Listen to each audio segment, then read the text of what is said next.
You're listening to 105.3, The Gerblin, Dominaria's #1 music source for generic goblin noise.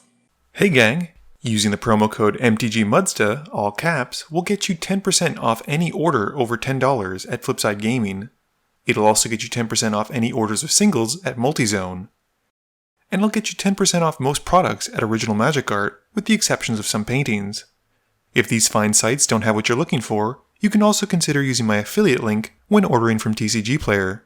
And if you'd like to join the generic Goblin Gang to support this channel, there's a link to my Patreon in the description below. You may also want to know that Flipside Gaming is doing another giveaway, this time for Core Set 2021. By placing an order of $10 or more, or alternatively, you can send a stamped, self-addressed envelope or postcard to the following address. Either of these options will get you entered to win, and please bear in mind, it's one entry per person. The contest will run from June 15th until July 3rd, 2020. Today's game was filmed at Wizard's Tower, with Jamie playing Alela, keeping a Mesa Enchantress, Underworld Coinsmith, Mirror Maid, Watery Grave, Hollowed Fountain, Island, and a Mirage Mirror. Josh is playing his Arcades deck, keeping a Bountiful Promenade, Windswept Heath, Canopy Vista, Savannah, Cloudstone Curio, Wall of Nets, and Shimmering Barrier. Brandon is playing the Scarab God, keeping 2 Swamps, Phyrexian Arena, Talisman of Dominance, Liliana, Dreadhorde General, and an Island. I'm playing Krenko, keeping a Mutavault, 3 Snow-Covered Mountains, Krenko's Command, and Siege Gang Commander. Jamie wins the die roll and starts us off. Jamie plays a tap Watery Grave. Josh plays a Canopy Vista, which comes in tapped. Brandon plays a Snow-Covered Swamp. I play a Snow-Covered Mountain. Jamie plays a Hollowed Fountain, untapped, and takes 2.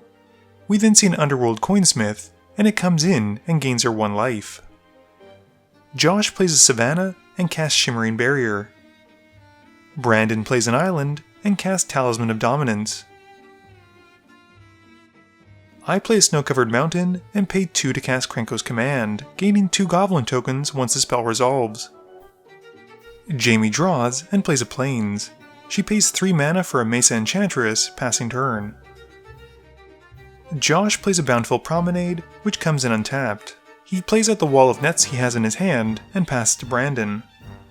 Brandon plays Snow-Covered Island and takes 1 from his Talisman as he casts Phyrexian Arena. I play a Snow-Covered Mountain and cast Goblin Recruiter.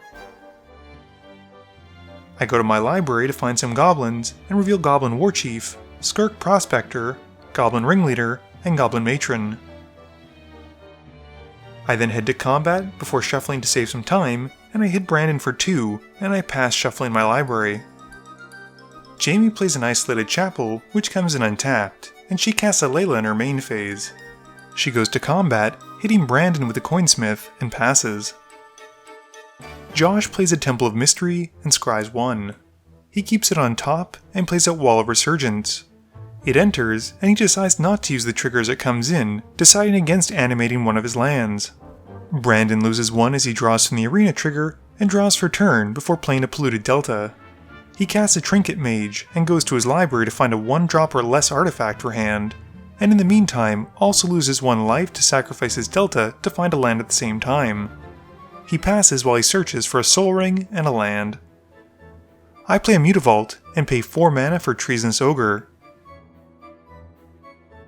I then lose 12 life to make 4 red mana and cast Goblin Ringleader.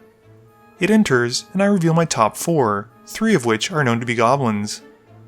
I then lose 3 more life for 1 red and cast a Skirk Prospector before passing turn. Jamie draws and plays an Island. She casts a Ghostly Prison, gaining a fairy token from Alela, drawing a card from the Enchantress, and then gains 1 life as it enters from the Coinsmith. Jamie then enchants Alela with All That Glitters, drawing a card, gaining another token, and gains another life as the enchantment enters onto her commander. Heading to combat, Alela goes at Josh, dealing 5 commander damage and gaining Jamie 5 life, and with nothing else she passes. Josh plays an Island and casts his commander, Arcades. He swings the Wall of Nets and Resurgent at me, and I take the hit. Brandon loses 1 to the Arena, drawing from it, and then draws for turn. He plays a tap Myriad Landscape and pays 4 mana for a Solemn Simulacrum. He goes to find a basic, and passes turn. I draw and play a snow-covered mountain. I tap 4 mana since my life total is pretty low compared to the rest of the table to cast Krenko. I then lose 6 life to help pay for the rest of Goblin Warchief, and with my goblins now having haste, I activate Krenko, whose ability resolves and sees 7 goblins present, making 7 1/1 goblin tokens. I sacrifice 3 of them to the Skirk Prospector to pay for a Goblin Matron, who enters and lets me go tutor for a goblin card. I reveal a Bloodmark Mentor, putting it to hand, and then sacrifice 2 more goblins to cast it before passing to Jamie. Jamie draws and plays an island. She casts Mirror Maid, which gets her a fairy token, draws her a card from the Mesa Enchantress, and gains her 1 life as it enters as a copy of Ghostly Prison. She then plays Mirage Mirror, gaining another fairy token. Heading to combat, 4 damage worth of fairy tokens head at Brandon, while Josh gets 6 from Alela this time, and Jamie gains 6 life. Josh plays a Windswept Heath, losing 1 as he sacrifices it to go and find a tropical island. He then passes to Brandon, who at the end of turn, goes on an adventure with a murderous rider, putting a swift end to Alela. Brandon loses 1 to the arena, drawing from it, and then for turn. He casts a Herald's Horn, naming zombies as it enters. He then pays 2 to cast the murderous rider, and passes to me. I draw and tap Krenko in my main phase, making 8 more goblin tokens as the ability resolves. I then sacrifice 4 to cast Mana Echoes, which, seeing myself do now, is a bit of an odd sequence. Brandon responds, but only to sacrifice his Myriad Landscape, and I then play out Siege Gang Commander, who brings in more goblin tokens, which I add to the pile. With them entering, I get a ton of colorless mana, which I use to help cast Coat of Arms. I then start sacrificing some goblin tokens to the Skirk Prospector, and then using the red from that, plus the colorless floating, sacrifice even more tokens to the Siege Gang Commander to deal some damage to Jamie's creatures. I take a few of them out, and I then swing the Recruiter at Jamie, sacrificing the needed amount of goblins to pay for the Ghostly Prisons, and deal 10 to her.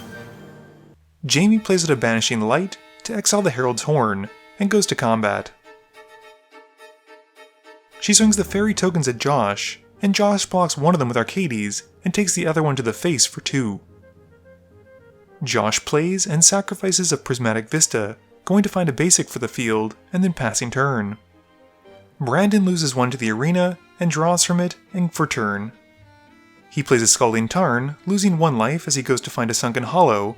He then plays out the Invocation version of his commander, the Scarab God, before passing turn. I draw and cast a Goblin Welder, making a bunch of colorless as it comes in with the Mana Echoes. I use 1 of it to animate a Mutavault, and tap Krenko to make more goblin tokens.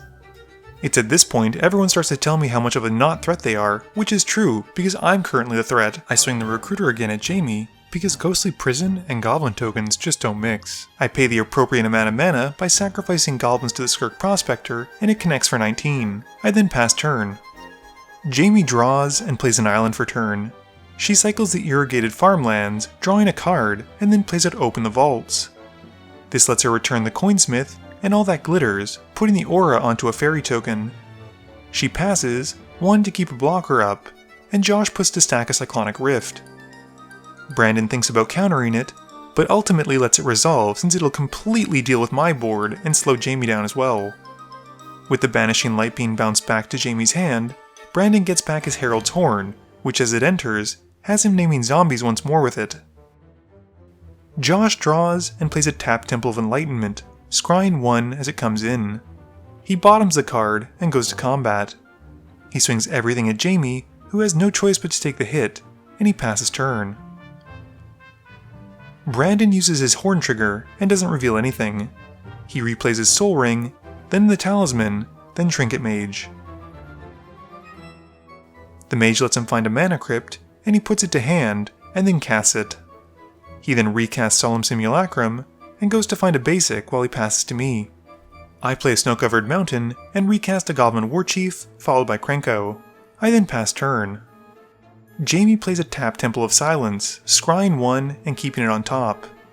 She casts a Doomwake Giant, which doesn't kill anything with the initial -1/-1 that it puts out as it enters. Jamie then follows up with Mirror Maid, presumably to copy the Giant, but we'll never know because Josh counters it with a Dovin's Veto.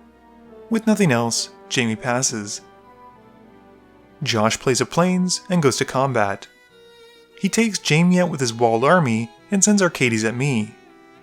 In his post-combat main phase, he casts Nissa, Steward of Elements, putting 2 into the X. Josh then uses her Zero ability, finding a Misty Rainforest on top, which Nissa puts to field, and he passes to Brandon. At the end of turn, Brandon uses Murderous Rider to take out one of Josh's walls. Brandon rolls for Mana Crypt and doesn't take any damage. He looks at his top card with the Horn Trigger, but is not a zombie, so he just draws it for turn. Brandon then casts Buried Alive, finding Machias the Unhallowed, Sidisi Undead Vizier, and a Rot Hulk. He taps more mana, taking 1 from the Talisman so it'll produce a black mana, and casts Zombie Apocalypse. This brings back all of his zombies from his graveyard to the field, and with Sidisi coming in, Dylan exploits a Solemn Simulacrum, drawing a card as it dies, and then tutoring for a card. The Solemn also comes back with a +1/+1 counter because of Undying, and finds him a basic which will come into play tapped. Josh also gets in on this land finding, sacrificing his Misty Rainforest to go and find one as well. Dylan then plays at a Phyrexian Altar, and sacrifices Sidisi. She comes back with Undying, and exploits herself this time around, letting Dylan go and find another card. The card is Grey Merchant of Asphodel, which we find out after Dylan sacrifices more creatures to the altar for mana to pay for it.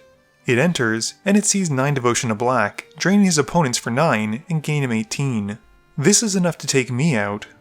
He then sacrifices Gary to the altar, and it comes back with Undying. Brandon is most likely going to be able to loop this at least 1 more time this turn, and Josh knows when he's beat, extending the hand.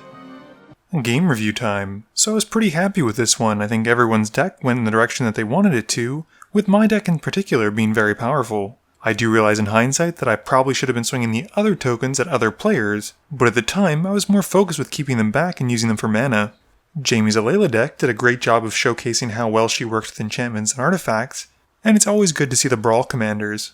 I think Josh was in a great spot for most of the game, but unfortunately by the end of it, he'd run out of interaction, and when Brandon went off with his deck, he had nothing left to fight with. Please be sure to tune in every Monday and Thursday at 11 AM Eastern Standard Time for a guaranteed new video. You can also follow me on Twitter at MTGMudsta. You can find me on Facebook at facebook.com/MTGMudsta. And lastly, you can check me out when I stream at twitch.tv/MTGMudsta. This video is brought to you in support by my patrons. If you're looking for a way to help out the channel, please be sure to visit the link below. Thank you all for watching this video, and don't forget, friends are just opponents you haven't eliminated yet.